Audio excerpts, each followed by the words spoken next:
Hello, everyone. I am Barry Clayton, and with me are Marilyn Bates and Donna Painter.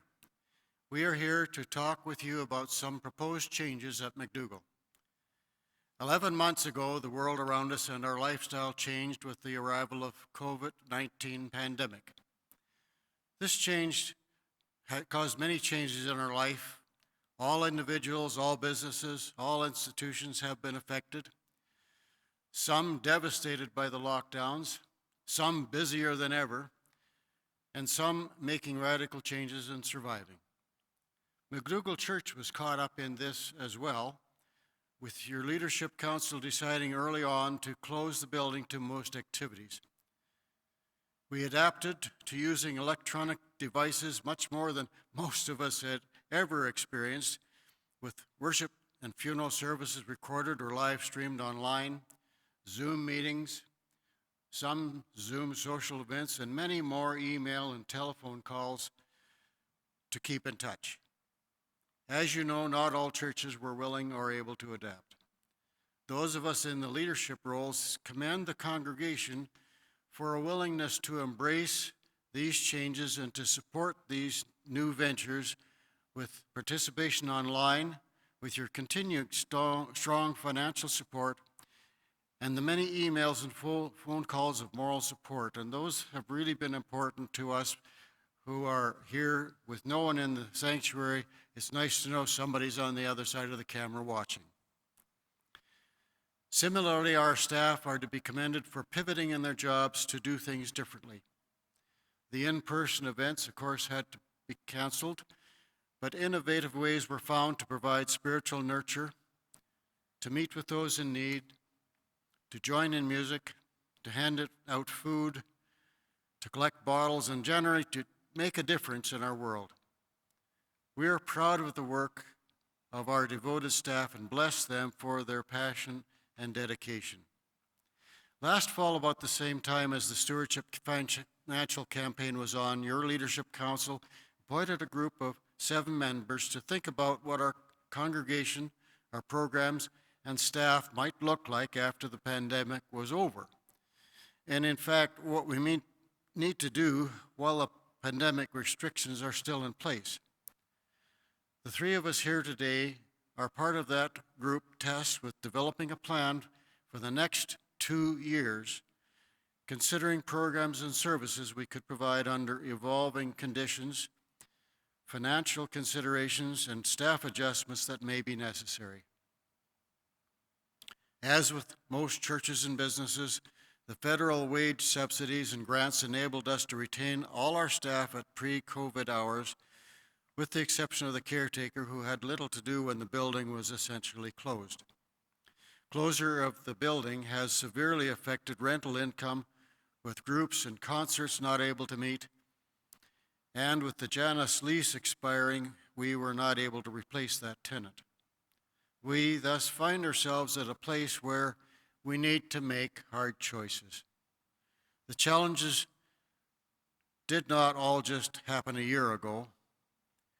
We are an aging congregation which generally has a declining level of energy for volunteering for church work and to continue the strong financial support. McDougall still is a vibrant and relevant congregation, being challenged the same way as many churches. And we have some younger members whom we cherish. Our task is to plan for a continuation of that relevance and vitality in changing times. So how did we get in this situation? Well, first, regular offerings have been declining steadily over the past several years by about $8,000 to $10,000 a year. And second, we lost our major tenant, Janus, in 2020 when they amalgamated their operations and no longer needed space here at McDougall. The rentals portion of our income in previous years has enabled us to offer a wide range of programs that would not have been possible with regular offerings only. And given the current economic climate in Calgary, we do not foresee a quick recovery to our rental income. And in addition to the above factors, the pandemic has forced us to re-examine our ministry and how this can be done differently and more financially sustainable ways. So I'll ask Marilyn now to go over the priorities that we are identified in the survey conducted in the congregation earlier this year.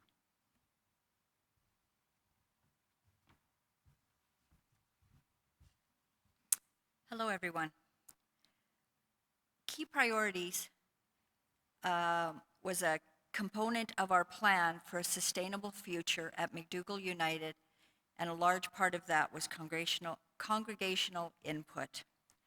When we put forth the survey last fall, 80 people responded. It should be noted this is more than half the average in-person attendance prior to COVID. The input was valuable in developing our plan as participants identified clear priorities and, in turn, future possibilities. The top 3 priorities in Section A were weekly online services provided by staff, communication support such as email, newsletters, and website be provided by staff, and musical leadership for worship services provided by staff. The 3 priorities in Section B were expand McDougall online reach, nurture Christian faith in small groups, and strengthen local relationships and partnerships.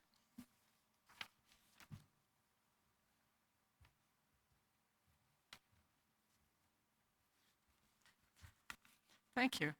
I am Donna Painter, and I have worked on this committee since last October with a group of others. Bear with me if I am repeating what you've already heard, but this is what I have prepared for you. As Barry has previously stated, this past year has been challenging in many areas. We are all aware of the challenges in society in general, and McDougall too has certainly had to be innovative in maintaining our church operation in a safe and supportive way. When Leadership Council took the step in appointing a committee to look at the challenges facing McDougall, one of the first things that happened was conducting a survey to determine what was most important priorities for the congregation. The results indicated that work should focus on 5 main areas in order to maintain a vibrant and relevant church. And it was determined that priorities of operation should focus upon worship, spiritual growth, social justice and outreach, fellowship and pastoral care, and community building.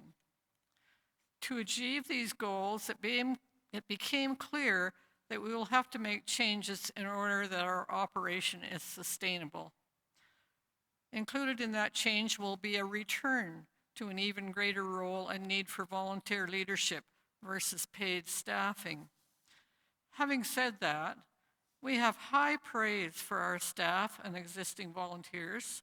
They have all been dedicated and amazing and have made our programs successful. But unfortunately, some of this is about sustainability. In addition, by using Zoom meeting, we can allow congregation members to volunteer from their own homes. This should encourage members who have much to contribute but don't wish to attend meetings outside their homes to actively participate in church leadership. Technology of this nature may even become the new norm when COVID is no longer an issue, and at present it is proving to be a useful tool. Having said that, a year ago, most of us did not know anything about Zoom. So here we are, proving to be adaptable. Of note, over the past 5 years, we have lost the equivalent of 1 half-time minister, as measured by hours invested in ministry. As Rachel moves on to a new phase in her ministry, we see the opportunity to strengthen the spiritual theological role at McDougall by hiring a half-time minister to work in teamwork with our present full-time minister, each sharing a broader scope of ministry. Joanne has expressed a need for this skilled support and desire to work with a ministerial partner. In this model, roles for online ministry, spiritual growth, family ministry, and pastoral care can be well supported by sharing of responsibilities. While online ministry is relatively new to us, we see it and the social media community as a growth area for the church, and McDougall should share in it. This model will also provide stability and continuity during the 3-month sabbatical that Joanne will be eligible to take in 2022. By strengthening partnerships with other churches and organizations, we can carry on programs that will benefit the McDougall community. We are already doing this by sharing a Lenten series with Ogden United Church and Bill Weaver's leadership with Joanne, providing space and assistance for the Acadia Pantry, and we have partnered in the Acadia School Lunch Program and the Refugee Support Program. Further sharing with other churches is also possible and necessary in a variety of areas. In conclusion, change happens, but it should not frighten us. McDougall has proven to be a strong and adaptable community, and with our members who have been faithful servants for nearly 60 years, the future still looks promising. Together, and with God's help, we face these challenges. I thank you.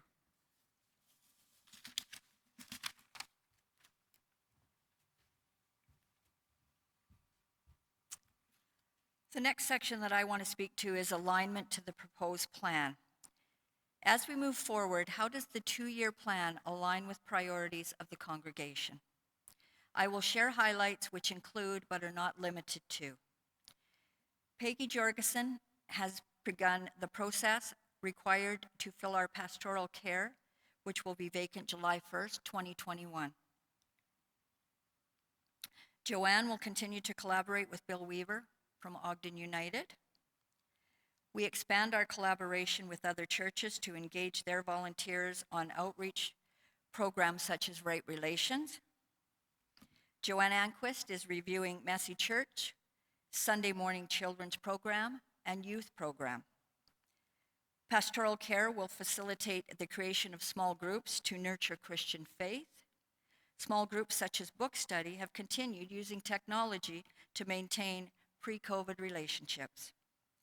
Joanne Pritchard has consulted with Joel DeHaan from Chinook Winds and discussed our interest in conducting a review of office administration. Joel recommended Anne Yates-Laberge from operations at Hillhurst United. She has agreed to take on this role, and Anne will compile her report, which will be put forth to operations in the coming months. Joanne Pritchard, Peggy Jorgensen, and Claire Myers are committee members of the Admin Review Working Group. Property co-leads will find a marketing coordinator to assist finding new renters. When restrictions ease, looking to diversify rental revenues. We will continue to respond to pandemic in ways to keep us safe and strengthen our ministry.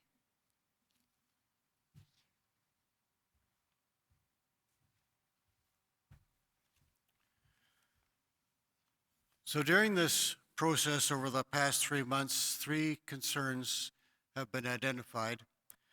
One, the projected deficit, which is quite large for 2022. The staff model does not currently support Joanne Anquist sufficiently for her ministerial work, and the staff model is deficient in skills to connect with present and potential congregants using online digital platforms and social media, which we think is a key to our future growth.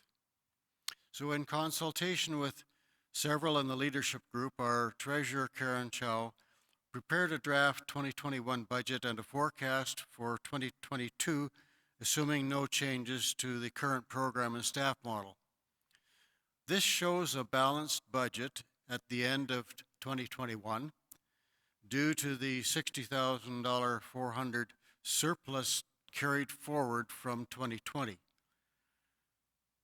The 2022 forecast budget, however, shows a $78,000 deficit at the end of the year, which is not sustainable. Some analysis of the numbers is appropriate then. In 2020, the federal government provided some wage subsidies and grants which we were able to access, amounting to about $84,000. This shielded us financially and allowed us to continue the current staffing model to now. This financial assistance will carry us through 2021. However, if we continue with no changes, we can expect a deficit in 2022 of $78,000. We have some reserve funds, but not that much, and we would not want to use it all in one year. So working from input from the congregation, from our leadership minister, lay leaders, an alternate program and staff model has been drafted, which shows a surplus of $21,000 at the end of 2021, and then a forecast deficit of $7,200 for the year end 2022. This is more sustainable. So in conclusion, in a way, I'm thankful for the pandemic of 2020 because it has forced us and many other congregations to critically look at what we are doing, why we are doing these things, and how we can be more effective and efficient in our ministry. We have already made significant changes by our worship service and funeral services online, doing family ministry and music and pastoral care differently, business and some social meetings by Zoom, and much increased email and telephone connections. We need to continue these changes, but we need to do more. Professional ministerial leadership is so important. And over the past few years, staff changes have somewhat eroded the support needed by our lead minister. The staff model being proposed is an attempt to provide more vibrant and effective ministry while being financially sustainable. So this model will give Joanne skilled support in her work, and it will provide stability and continuity during the 3 months of sabbatical leave Joanne will be eligible to take in 2022. This model provides for financial stability to allow us to confidently continue our ministry. So please feel free to contact the Leadership Council co-chairs Darren Patterson, Joanne Pritchard, contact myself or any member of the planning group with your questions or comments. We are looking forward to McDougall continuing to be a relevant and vibrant congregation.